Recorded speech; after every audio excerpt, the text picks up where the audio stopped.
How's it going, guys? So, I'm here with some final thoughts on this upcoming fight between Anthony Joshua and Wladimir Klitschko for the heavyweight title. Now, initially I wasn't going to make this video because I already have a breakdown for this fight, and I made that a couple of months ago just after the fight was signed, so I was just going to leave it at that. But the reason why I was encouraged to make this video is because of a fight that I watched last night. I sat down to watch Kubrat Pulev's fight against Kevin Johnson. This fight took place last night. It was being streamed live.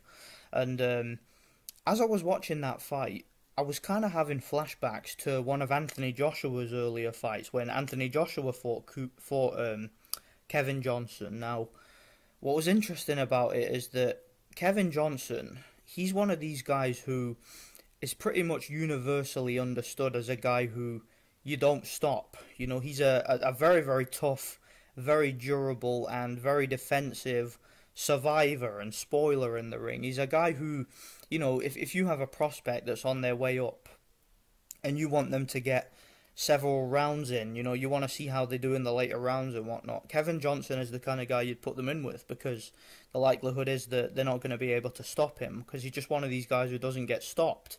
And as I'm watching Kubrat Pulev hit this guy with everything and couldn't even put a dent in him the whole fight, couldn't even come close to stopping him. I mean, even in the later rounds when Kevin Johnson had nothing left, he was, you know, he was eating Kubrat Pulev's best shots like candy. I mean, they had absolutely no effect whatsoever. He was rolling with them.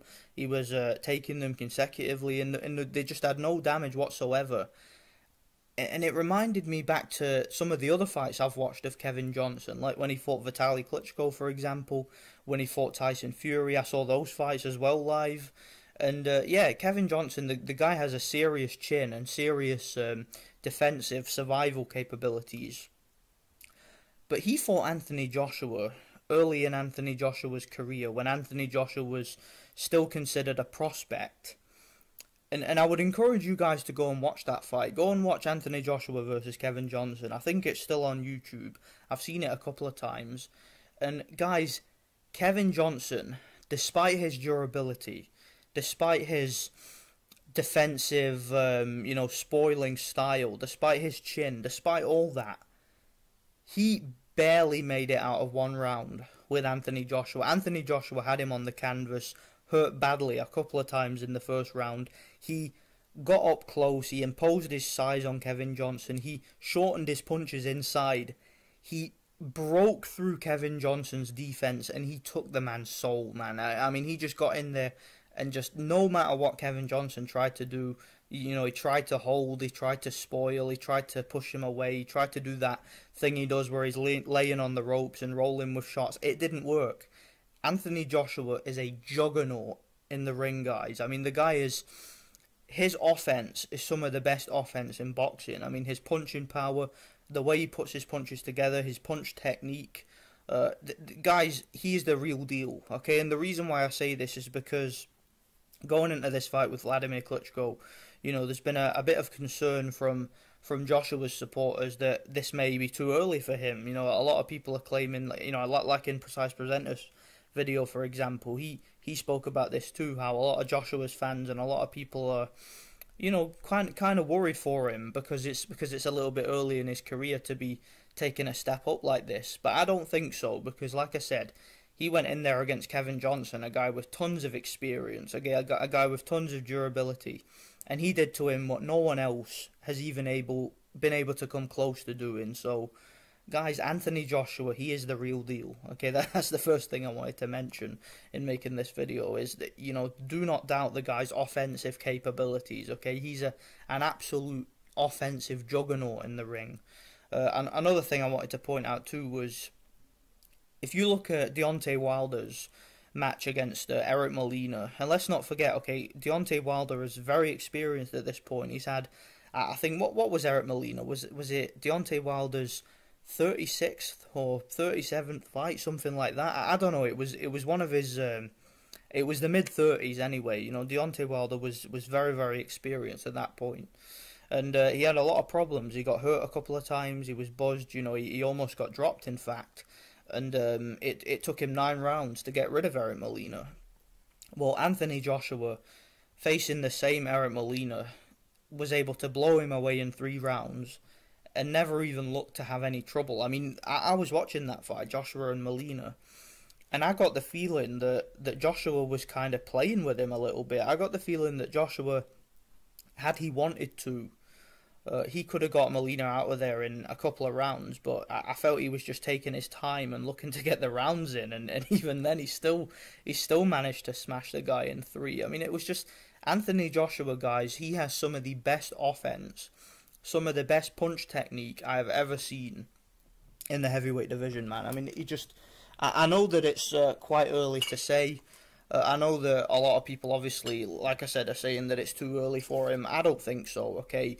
He's one of these guys, similar to Lomachenko and Usyk and those guys. You know, he didn't need much professional experience in order to be a world-class fighter, because he just has the fundamentals, okay? Fundamentally, I mean, the guy's absolutely, I mean, he's fundamentally flawless in my opinion. He's a very, very technically sound fighter. I mean, he does the basics very well. Like I said, great punching power, great punch technique, very good balance, and he's just an offensive juggernaut. Just had to clear my throat there, sorry. Yeah, he's an offensive juggernaut, and that's why I cannot see him losing to Wladimir Klitschko. I just can't. Now look, I've been watching Wladimir Klitschko for many years. You know, I do understand he is a very, very underrated heavyweight. I think that Wladimir, in terms of longevity in the heavyweight division, he was one of the most dominant heavyweight champions of all time. I mean, you don't dominate the heavyweight division for over 10 years, unifying nearly all the belts, if you're not a very, very talented and very, very good fighter. I mean, let's be real. I mean, he has very good movement for a big man. He's a great athlete, you know, very, very strong, very thick, very muscular, very good at conserving his energy. You know, like Anthony, he's very fundamentally sound himself. I mean, one of the best jabs I've ever seen in the sport. One of the best left hooks I've ever seen in the sport, particularly when he leads with that left hook. You know, it can be a very surprising punch. I mean, if you look at his fight against Eddie Chambers, for example, and his fight against Kubrat Pulev, you know, he caught those guys off guard with the lead left hooks and was able to knock them both out cold. So, same with people like Ray Austin and whatnot. So Wladimir Klitschko, I mean, let's not underestimate the guy, okay? He's a fantastic fighter, he really is. I understand that, but my concern for Wladimir Klitschko is it's been a long time since he was last in the ring. I mean, the last time he fought was November 2015, and it was his defeat against Tyson Fury. And I felt that in that fight, now don't get me wrong, Tyson Fury with his legs and his movement and his feints and whatnot and his switching his stance, you know, Tyson Fury was fantastic that night. He boxed out of his skin. But at the same time, I felt that Wladimir showed a decline in reflexes. Like, you know, he wasn't really reacting to punches the way he usually does. You know, his timing to me just looked a little bit off. And I felt that Fury was able to throw Wladimir off his game with moving and by throwing feints. And, you know, it's kind of worrying when you consider that was the last time Wladimir was in the ring. And he's gotten older since then. He's now, 41 years old? Yeah, I believe Wladimir is 41 years old now. So, and he's also had several reports of injuries and whatnot. So we have Wladimir right now, 41 years old, been out of the ring for a year and a half, injury prone and coming off a defeat. It really doesn't look good for him, does it? So that is why I strongly favour Anthony Joshua going into this fight.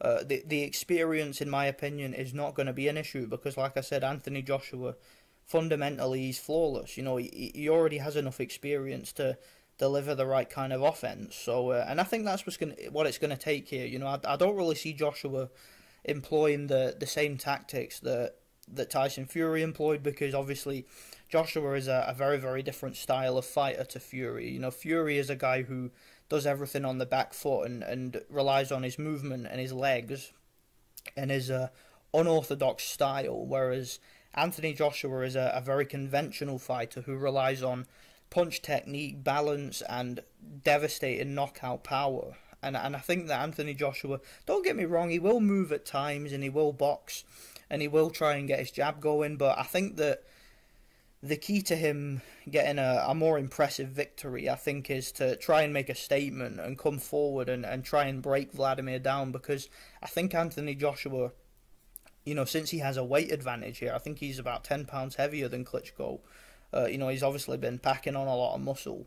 I think that he knows that if he can hit Wladimir on the chin and get Wladimir going, then he can force a stoppage, because obviously that historically has been Vladimir's problems. I mean, in his fight against, I know it was a long time ago, but his fight against Corey Sanders, where Corey Sanders hurt him and just kept the pressure on him and got him out of there, and similar with Ross Purity and Lamont Brewster too. It was pressure, it was setting a very high pace that got those guys the victory. And I know that was a younger version of Wladimir, but obviously at 41 years old and coming off a long layoff, perhaps Anthony Joshua will look to capitalise on that layoff by making Wladimir feel the pace quickly. And I just think it's going to be very explosive, but I cannot see Anthony Joshua losing. I could be wrong. If Wladimir Klitschko pulls off the upset tonight, and if he turns back the clock and defeats Anthony Joshua, that is one of the greatest achievements, in my opinion, from a heavyweight boxer in the history of the sport. If Anthony Joshua wins, it's a good victory. Don't get me wrong. I'm going to credit Joshua for the win. Obviously, a victory over Wladimir Klitschko is no small feat. But I think that his victory, if he's able to do a better job than Tyson Fury, if he's able to knock Wladimir out as opposed to win on points, I think that will make a statement. And Anthony Joshua is certainly the lineal champion. Tyson Fury will be rendered obscure by that. If it's a close fight, which Joshua wins by decision, because let's not forget the fight's in London, there is no way that Wladimir can get a fair decision in London. If Anthony Joshua wins a close decision and he doesn't look quite as good as Fury did, then that's going to be interesting, because it's going to spark a lot of debate, and that may entice Tyson Fury to come back and have that big fight with Joshua, and I would love to see it. Honestly, at this stage, I favour Anthony Joshua in that fight, because all the weight that Tyson Fury has put on, and all the time he's been out of the ring, taking drugs and whatnot, and I think that that's going to take its toll on him, and I don't think he's ever going to be quite as effective as he was when he fought Wladimir. I mean, Tyson Fury, when he fought Wladimir, like I said, he boxed out of his skin. It was his best performance of his career, and I don't really see him topping that performance, to be honest. But Anthony Joshua seems to have his head screwed on, and he seems to be getting better every fight. So I think that if he were to fight Fury after this, I would definitely favour Joshua. I'd definitely have to make him the favourite by knockout. So, but let me know what you guys think about a possible Fury versus Joshua fight in the future. Do you guys think I'm wrong here? Does Wladimir have a chance? I know a lot of people do think Wladimir has a chance, and it's mostly to do with the inexperience of Joshua, and of course the long pedigree of Wladimir Klitschko and all the victories that he has. He certainly has the better resume here. There's no doubt about that. But I mean, that resume didn't help him against Fury, did it? That experience didn't help him against Fury. He went in against a guy who had a good style to beat him, and perhaps Father Time has caught up with him. So let me know what you guys think. I'm favouring Anthony Joshua, probably by knockout. A decision wouldn't surprise me either, but let me know what you guys think anyway, and thanks for watching.